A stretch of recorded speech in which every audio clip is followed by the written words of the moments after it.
सङ्काशं काश्यपेयं महाद्युतिं तमोरि सर्वपापघ्नं प्रणतोऽस्मि दिवाकरम्।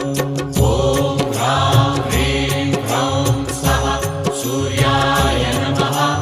ॐ ह्रां ह्रीं ह्रौं स्वः सूर्याय नमः। जपाकुसुमसङ्काशं